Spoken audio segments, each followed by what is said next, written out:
My mother never congratulated me on any achievement while worshipping my unemployed brother. She regrets everything after he destroyed her party. My mother has spent 30 years pretending I don't exist while worshipping my younger brother Jake. I graduated high school as valedictorian, and she told everyone Jake helped me study, even though he was failing sophomore year at the time. I got a full scholarship to engineering school, and she said it was probably a diversity quota they needed to fill. When I graduated magna cum laude, she didn't come to the ceremony because Jake had a football game where he sat on the bench the entire time. She took 300 photos of him in his uniform on the bench and posted them everywhere, talking about her athletic son. When I got my first job at an aerospace company, she told people I was doing basic data entry while Jake was finding himself. Jake was actually unemployed and living in her basement, playing video games all day.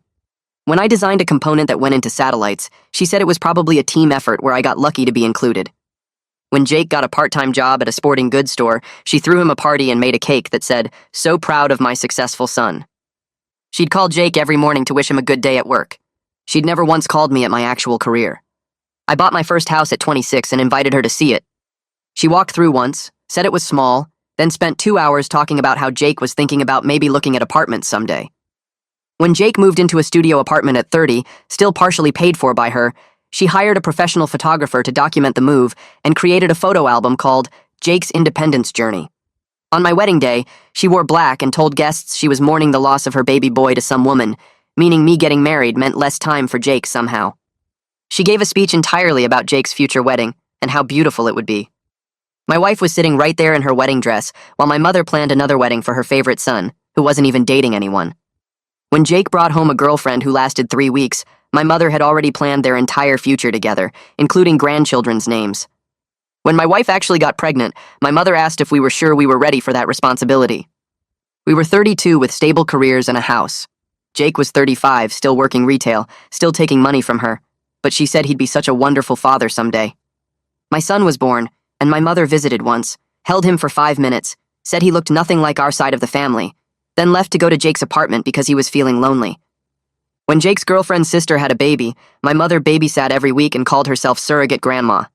She'd never once offered to babysit her actual grandchild. I got promoted to lead engineer on a government contract worth millions. My mother's response was to ask if that meant I'd have less time to help Jake with his resume. Jake hadn't updated his resume in 5 years. When Jake got promoted to shift supervisor at the sporting goods store, my mother rented a billboard. An actual billboard on the highway announcing Jake's promotion. It cost her $3,000. She'd never even acknowledged my promotions. The pattern continued for years.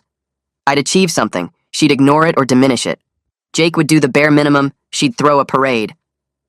I started a consulting firm that grew to 12 employees. She told people I was playing with computers. Jake started a blog that got 40 views a month. She printed business cards calling him a published writer and handed them out at church. Then came her retirement party planning. She was retiring from her job as a school administrator and wanted a big celebration. She put Jake in charge of planning even though he'd never planned anything in his life. She told everyone Jake was organizing this amazing event for her. Jake forgot to book a venue, forgot to send invitations, and forgot to order food. 3 days before the party, he called me panicking. He wanted me to fix everything but not tell Mom because she'd be disappointed in him. I said no. He called me selfish and said I was ruining Mom's special day. The day of the party, about 15 people showed up to Mom's backyard because Jake had only remembered to text some people that morning. No decorations, no food except chips Jake bought at a gas station, no music because Jake forgot speakers. My mother stood there trying to smile while people awkwardly stood around, wondering what was happening. Then she saw my car pull up next door. I was having a celebration at my house for my company's 5th anniversary. I'd rented tents, hired catering, had a DJ, invited 60 people, including all my employees and their families. My mother could see everything from her backyard. The smell of professional barbecue drifted over. The music was perfectly audible. The laughter and celebration were obvious. She walked over and demanded that I combine the parties to save her embarrassment. I said this was a corporate event that had been planned for months.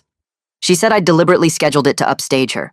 I showed her the emails from 3 months ago, proving the date was set long before she'd announced her retirement. She asked why I hadn't told her. I said she'd never asked about my business because she was too busy promoting Jake's non-existent writing career.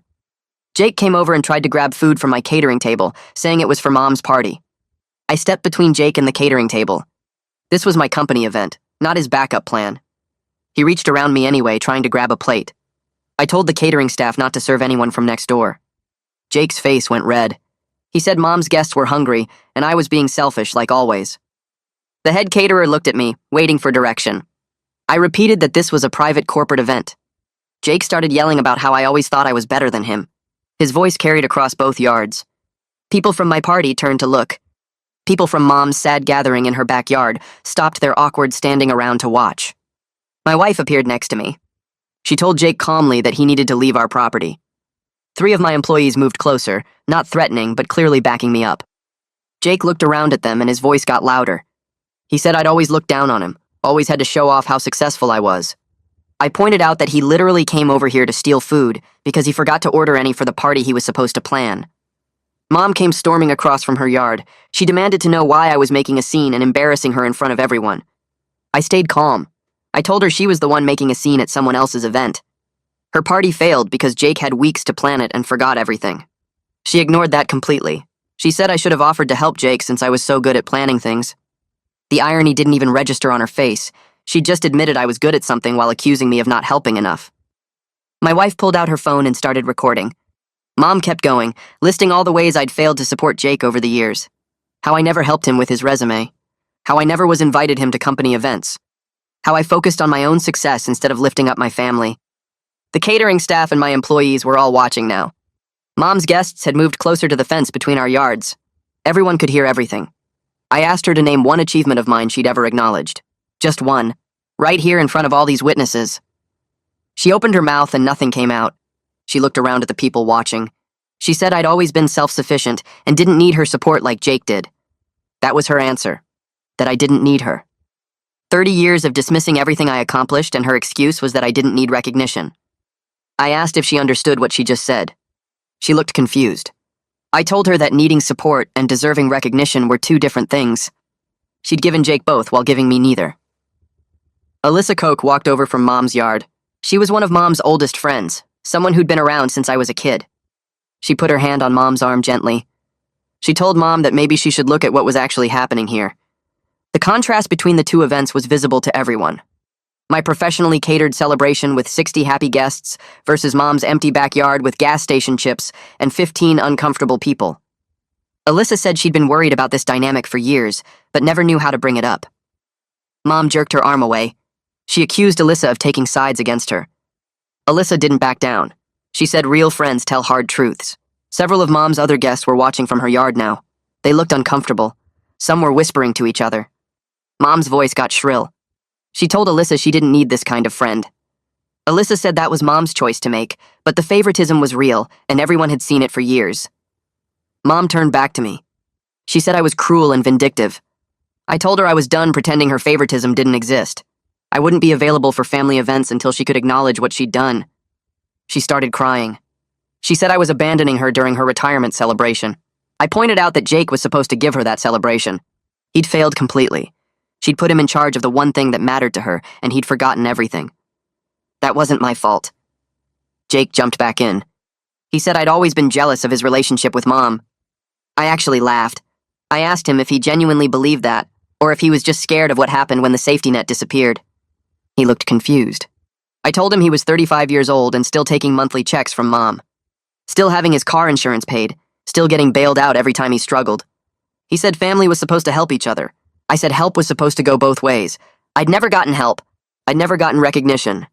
I'd built everything myself while watching Mom throw parades for his part-time job. My wife touched my arm. She suggested we go back to our guests and let Mom's party continue as planned.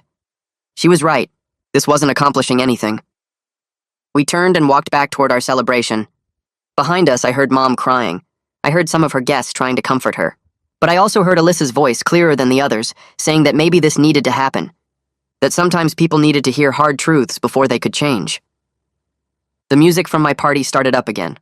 The DJ had paused it during the confrontation.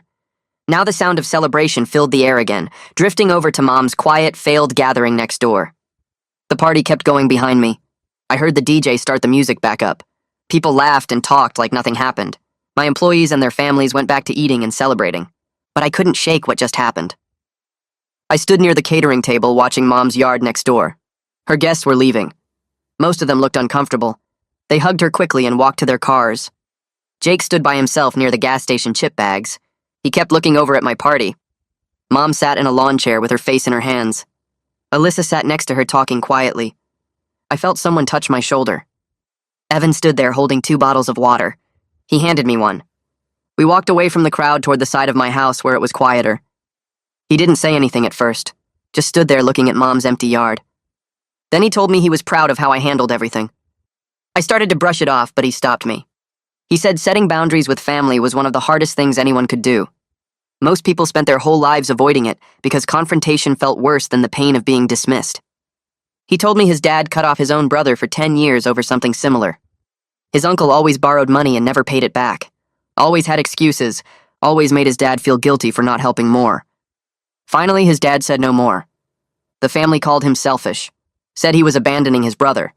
But his dad held firm, and eventually his uncle had to figure things out on his own. They reconnected years later, and the relationship was better because it had real boundaries. I asked if his uncle ever apologized. Evan shook his head.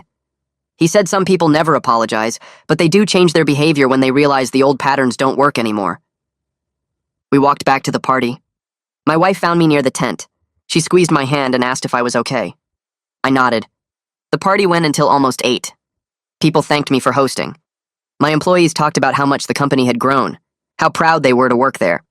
Several of them mentioned they'd seen what happened with Mom. They didn't bring it up directly, but I could tell they understood. After everyone left, the catering staff cleaned up. The DJ packed his equipment. My wife and I sat in our backyard in the same chairs where we'd planned this party 3 months ago. The tents were still up. String lights hung between the poles. It looked pretty in the evening light. My wife said she needed to tell me something.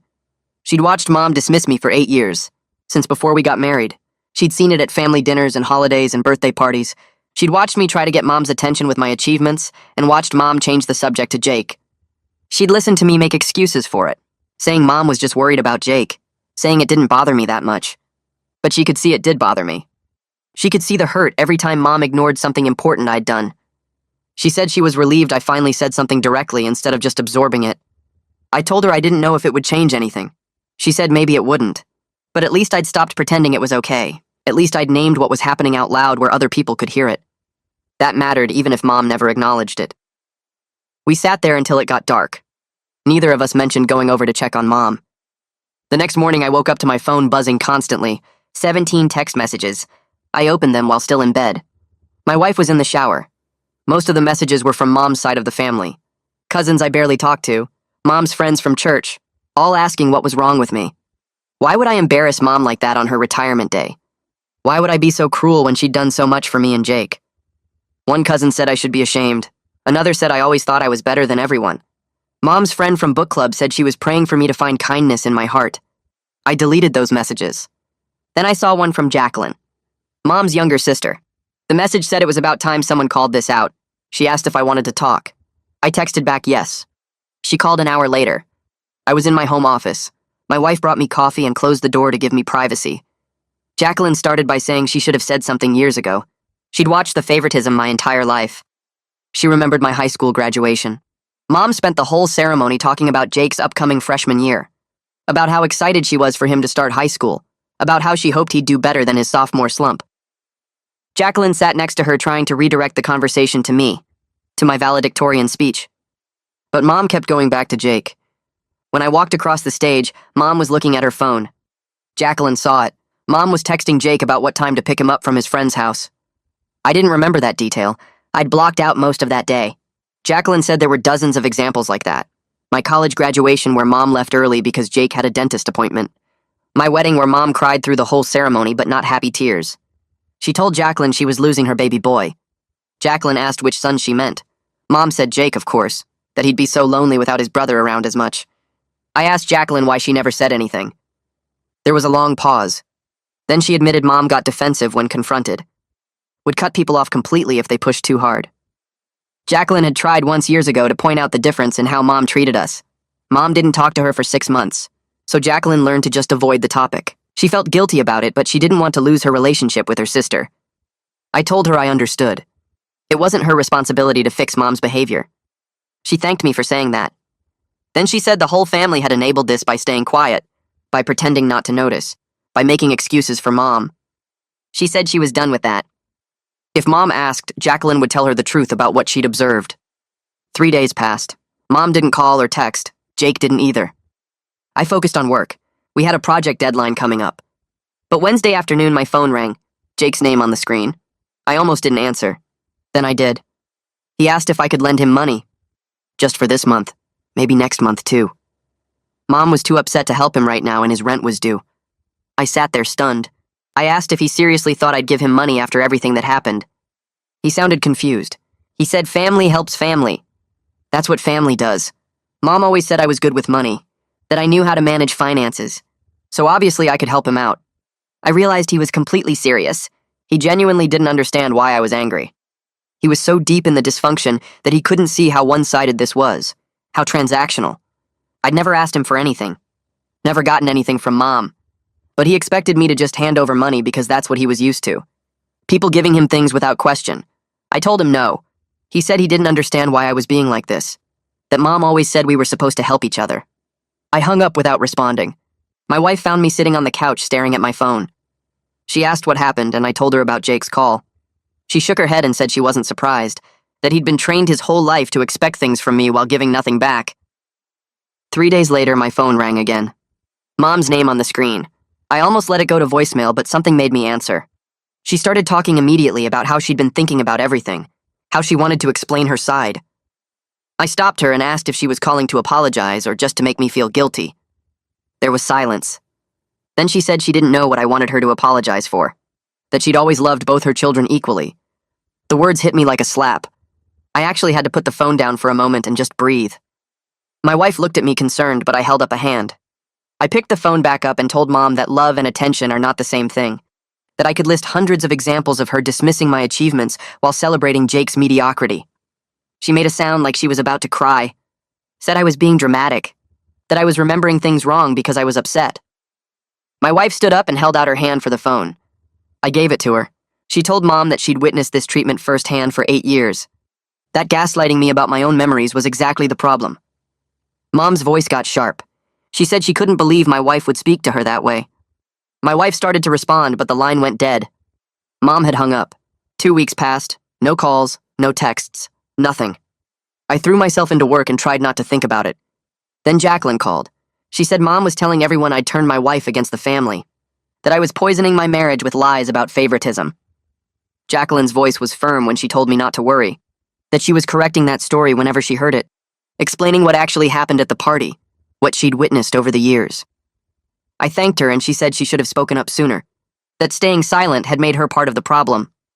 The next afternoon, I got a text from Melissa Koch, Mom's friend from the party. She asked if she could meet me for coffee. I agreed mostly out of curiosity. We met at a place downtown 2 days later. She ordered a latte and I got black coffee. She didn't waste time with small talk, said she'd known Mom since college, that she'd watched the Jake favoritism get worse over the years, especially after my father died when I was 12. I sat back in my chair, asked what she meant by especially after. Alyssa stirred her latte slowly. She said Mom seemed to transfer all her emotional needs onto Jake after losing my father, started treating him like a surrogate emotional partner rather than a son. I was already independent and achieving things, so she didn't worry about me. But Jake's struggles made her feel needed, made her feel important. The realization hit hard. It explained the pattern, but it didn't excuse it. I said that out loud and Alyssa nodded. She agreed completely. Said understanding the cause doesn't mean I have to accept the behavior. That Mom needs professional help to recognize what she's done, to understand how she's damaged both her sons in different ways. I asked if Alyssa would be willing to talk to Mom about this. She sighed and said she'd already tried multiple times over the years. That Mom shuts down the conversation every time, changes the subject or gets defensive. Alyssa thought Mom would need to hear it from multiple people before she'd even consider that she might be wrong. I drove back to the office feeling heavy. My company had a major project deadline approaching, and I was struggling to focus. Numbers blurred on my screen. Emails sat unread. Ronan Williams knocked on my office door around 3, asked if everything was okay. I looked at him and something in his expression made me tell him. I gave him a brief overview of the family situation, the party, the confrontation, the phone calls. He listened without interrupting. Then he sat down in the chair across from my desk. Said he'd cut off his own parents 5 years ago due to similar favoritism toward his sister. That setting that boundary was the best decision he ever made for his mental health. He leaned forward with his elbows on his knees. Warned me that family would pressure me to reconcile before Mom had actually changed. that they'd want me to restore comfortable dysfunction rather than demand real growth. I asked how he handled that pressure. He said he stopped explaining himself, stopped defending his decision, just repeated that he was open to reconciliation when real change happened, and left it at that.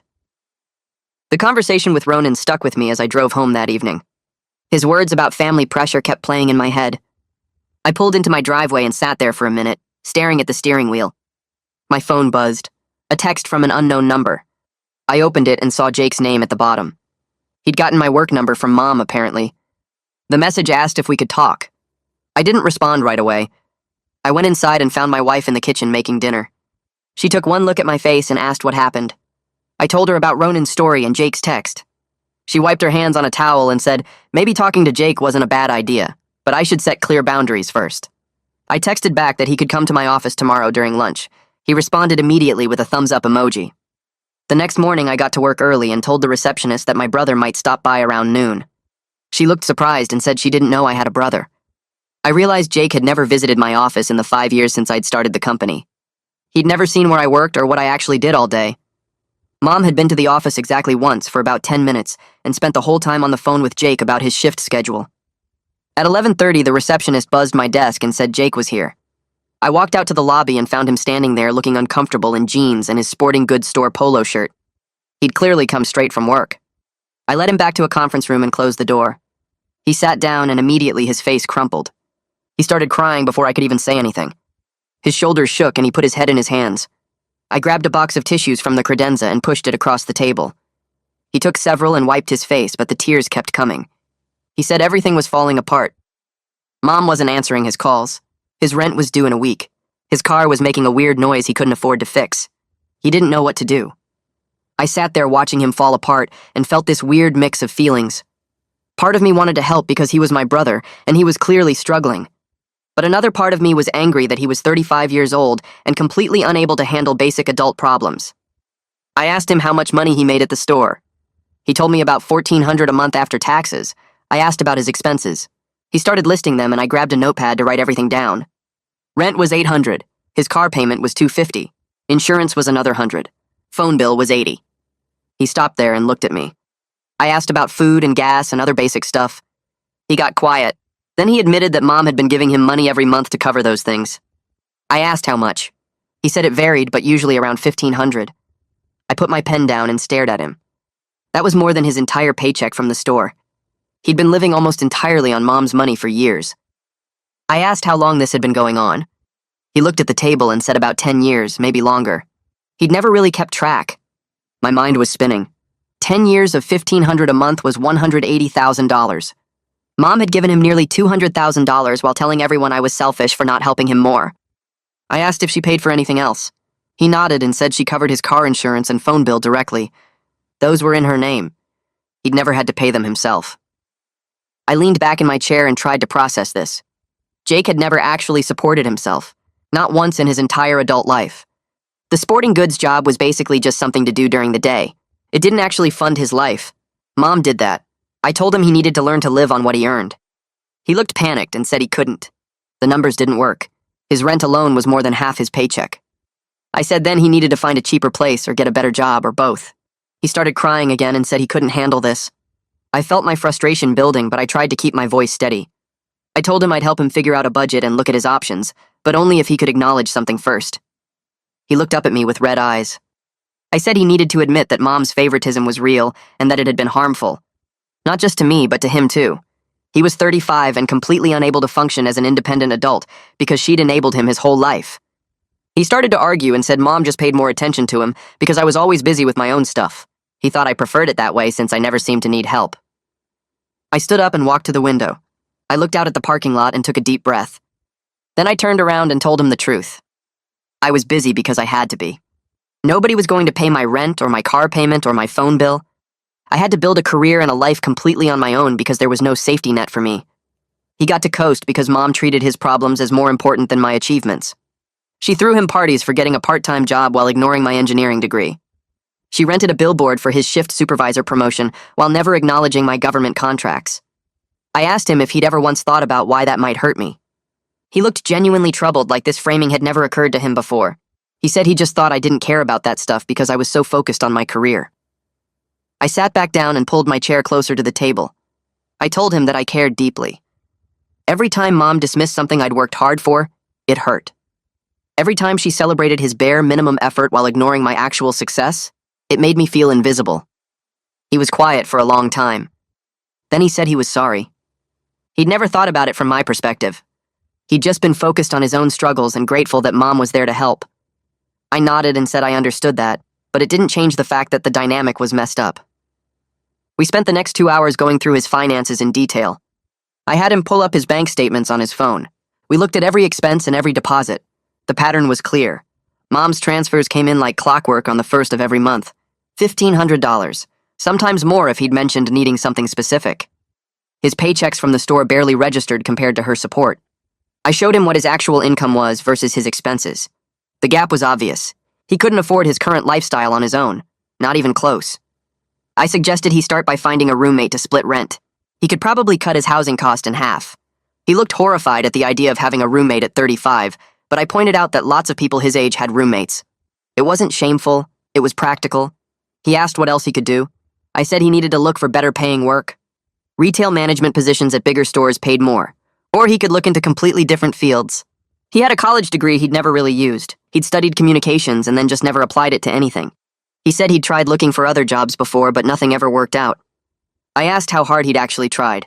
He admitted he'd sent out a few resumes years ago, but gave up when he didn't hear back immediately. I told him job hunting took persistence. You had to apply to dozens of places and follow up and keep trying. He'd given up after like 5 applications. We talked about his car payment next. I asked why he was paying $250 a month. He said Mom had helped him buy the car 2 years ago and that was the payment. I asked what kind of car. He said a new SUV. I put my head in my hands. He was driving a brand new SUV while working part-time retail and living off Mom's money. It was absurd. I told him he needed to sell the SUV and buy something used that he owned outright. The car payment was killing his budget. He protested that he needed reliable transportation for work. I said a 10-year-old sedan was plenty reliable and wouldn't cost him $250 a month plus insurance. By the end of our 2 hours, I'd sketched out a realistic budget for him. Cheaper apartment with a roommate, used car with no payment, basic phone plan instead of unlimited everything. He could actually live on his store income if he made these changes. But he looked terrified. He kept saying he didn't know if he could do it. I told him he didn't have a choice. Mom wasn't going to keep funding him forever, especially not after what happened at the party. He needed to figure out how to be independent before the money stopped completely. He asked if I thought Mom would really cut him off. I said I didn't know, but he couldn't count on her support anymore. She was retired now. She had her own expenses. He needed to plan for supporting himself. He left my office looking shell-shocked. I watched him walk to his SUV in the parking lot and drive away. I felt drained. The next few weeks were quiet. Jake didn't call or text. Mom didn't reach out either. I focused on work and tried not to think about the family mess. Then 3 weeks after the party, my phone rang during a project meeting. It was Mom. I stepped out of the conference room to take the call. She sounded off. Her voice was tight and strained. She said she'd been having chest pains and needed someone to take her to the doctor. My first thought was to ask where Jake was. She went quiet for a second. Then she admitted she hadn't told him. She said he got too worried about medical stuff and she didn't want to stress him out. I felt anger flash through me. Even in a health crisis, she was protecting Jake from stress while expecting me to handle the actual problem. I told her she needed to call Jake first. If he couldn't help, then I'd consider it, but I wasn't going to keep being the reliable backup she never acknowledged. She was stunned. She started crying and said she never realized I felt this way. I reminded her that I'd literally told her this at the party 2 weeks ago, and she'd called me dramatic. Her sudden realization felt awfully convenient given that she needed something from me right now. She kept crying and saying she was scared and didn't know what to do. I felt my resolve weakening, but I held firm. I told her to call Jake and tell him what was happening. She said okay in this small voice and hung up. I stood in the hallway staring at my phone. My wife called 5 minutes later. Mom had called her. I could hear Mom crying in the background. My wife said we should take her to the doctor because it was a health issue and that was the right thing to do, but she made it clear this didn't mean the larger problems were resolved. I heard my wife tell Mom this directly. Mom agreed, sounding small and scared in a way I'd never heard before. I drove Mom to the medical center with my wife in the back seat. The building was gray concrete with those big glass doors that always felt too heavy. Mom walked slowly through the parking lot, one hand pressed against her chest like she was holding something in place. The receptionist checked her in, and we sat in the waiting room with its mint green walls and magazines nobody ever read. Mom kept her purse clutched in her lap and stared at the fish tank in the corner. After 20 minutes, a nurse called her name, and we followed her down a hallway that smelled like antiseptic and floor polish. The exam room was small with a paper-covered table and posters about heart health on the walls. The doctor came in 15 minutes later, a woman in her 50s with reading glasses on a chain. She reviewed the test results on her computer screen and told Mom the chest pains were anxiety-related, not cardiac. Mom's shoulders dropped with relief. The doctor asked about recent stress in her life, and Mom immediately started talking about her retirement party. She described how she'd been looking forward to this celebration for months, and how her oldest son had scheduled a competing event right next door on the same day.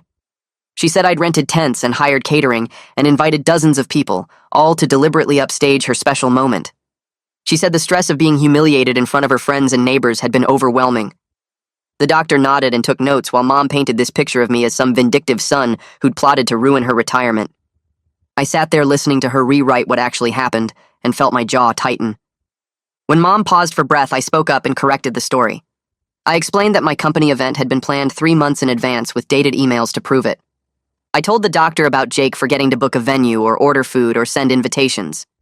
I mentioned the 30 years of favoritism where Mom celebrated Jake's retail job with a highway billboard but never acknowledged my government contracts. I described how she'd called Jake every morning about his part-time work but never once called me about my actual career. Mom's face went red, and she stared at her hands while I laid out the pattern for the doctor. The doctor stopped writing and looked between us with this knowing expression. She said family dynamics often showed up as physical symptoms, and that unresolved stress could definitely cause chest pain. Mom tried to interrupt, but the doctor kept talking. She said Mom might benefit from speaking with someone about family stress and retirement adjustment. Mom dismissed this immediately and said she just needed some medication for the anxiety. The doctor was firm and said anxiety this severe needed to be addressed, not just medicated. She wrote a prescription, but also gave Mom a referral to a therapist and said she strongly recommended following up. Mom took both papers and folded them into her purse without looking at them. We walked back to the car in silence. Mom got in the front seat and stared straight ahead while I started the engine. My wife sat in back and didn't say anything either. I pulled out of the parking lot and headed toward Mom's house.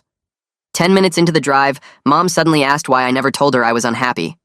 Her voice was quiet and confused, like she genuinely didn't understand. I reminded her about the conversation at my wedding 8 years ago when I'd asked why she wore black.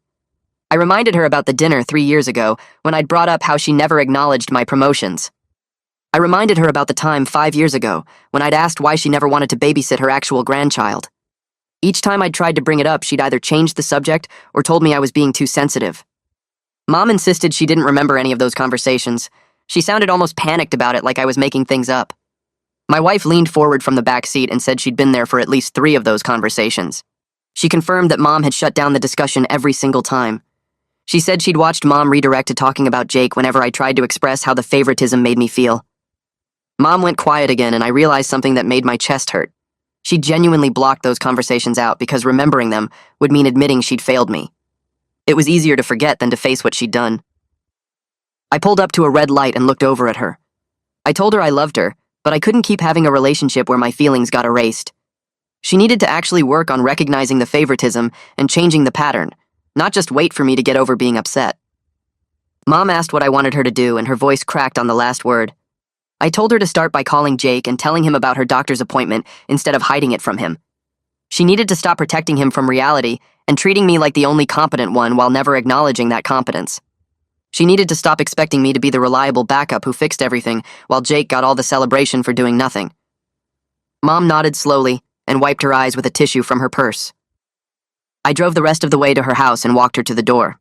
She went inside without saying anything else, and I stood on her porch for a minute before going back to the car. My wife squeezed my shoulder when I got in and we drove home. 4 weeks after the party, Jacqueline called and asked if we'd come to dinner at her house. She said she was inviting Mom and Jake too, and wanted to talk through things with everyone present. She positioned it as a chance to have a real conversation with a neutral family member there who cared about all of us. I agreed, even though my stomach twisted at the thought of sitting at a table with Mom and Jake. The dinner was on a Saturday evening, and we arrived at Jacqueline's house at 6. She lived in a ranch-style home with a big dining room table that could seat 8 people. Mom was already there, sitting in one of the chairs with her hands folded. Jake showed up 10 minutes later looking nervous. Jacqueline served pot roast and mashed potatoes, and we all sat down. Nobody said much at first. Everyone was careful about what they talked about, like we were walking through a room full of broken glass. Jacqueline finally put down her fork and said she'd watched this dynamic play out for decades. She said both of her nephews had been hurt by it in different ways.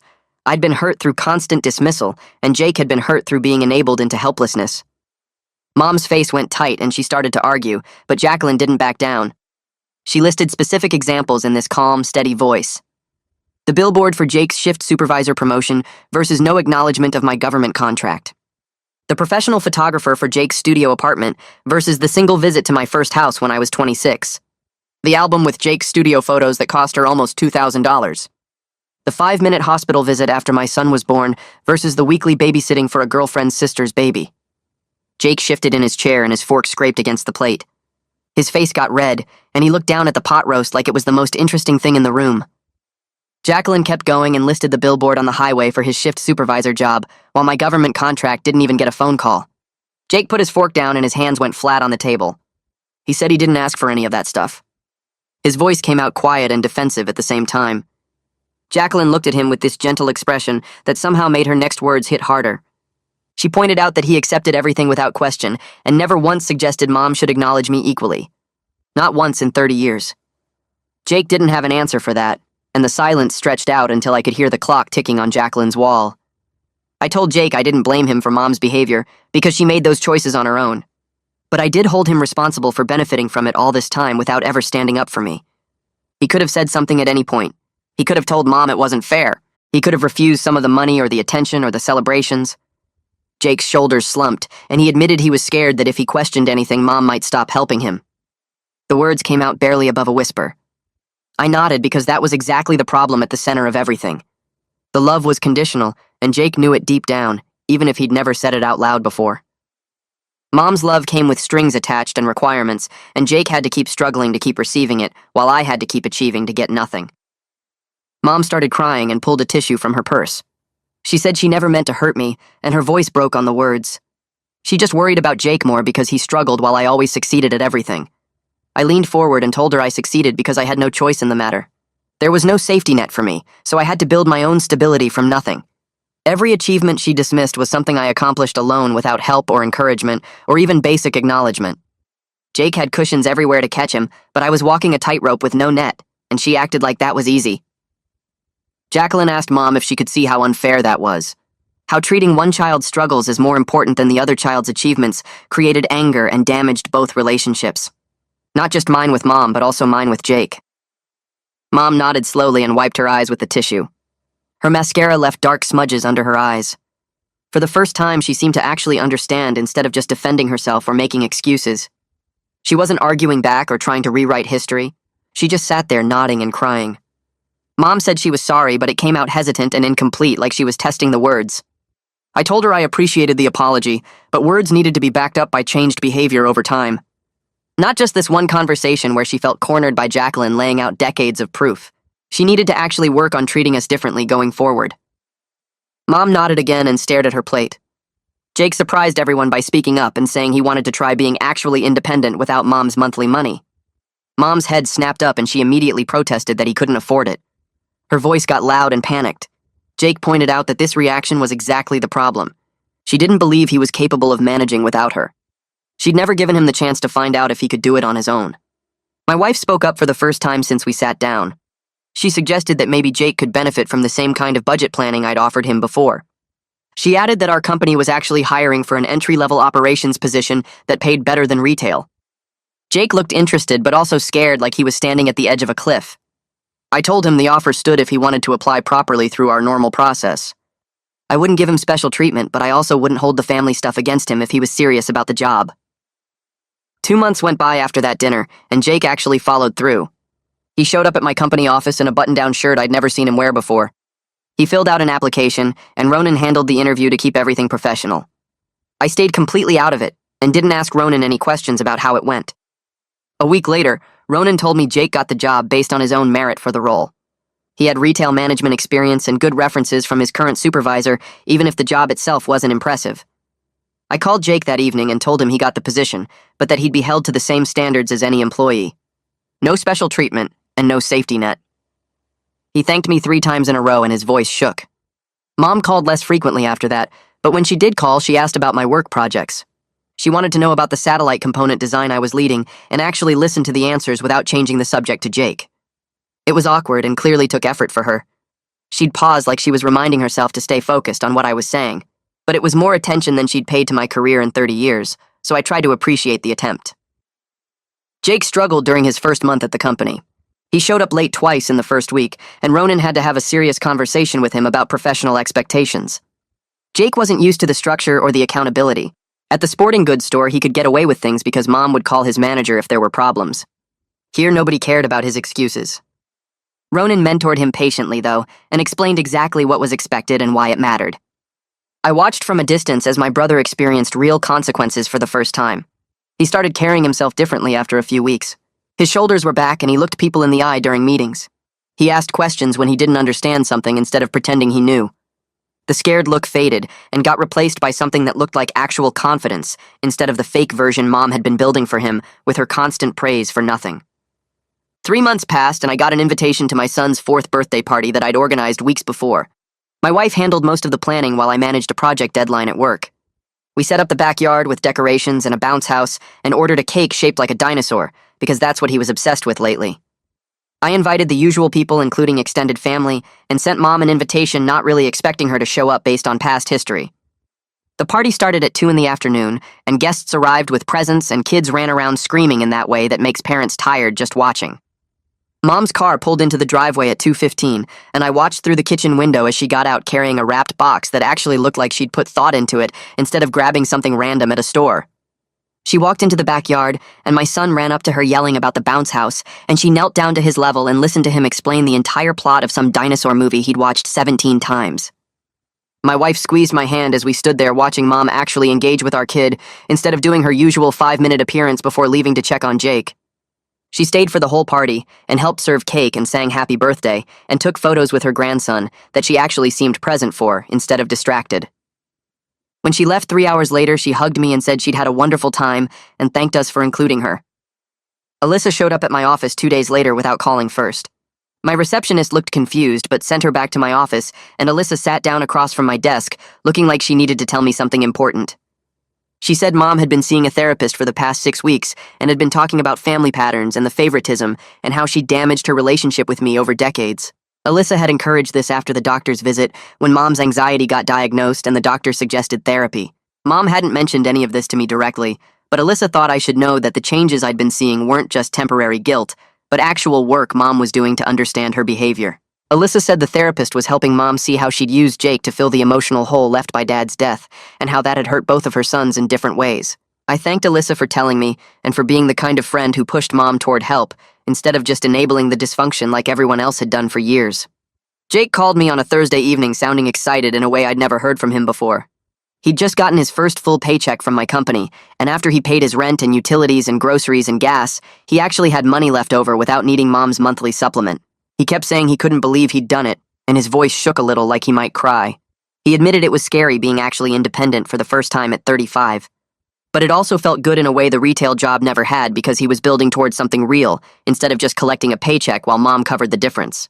He said Ronan had been teaching him about professional development and career planning, and he'd never realized work could be something you got better at, instead of just something you showed up for.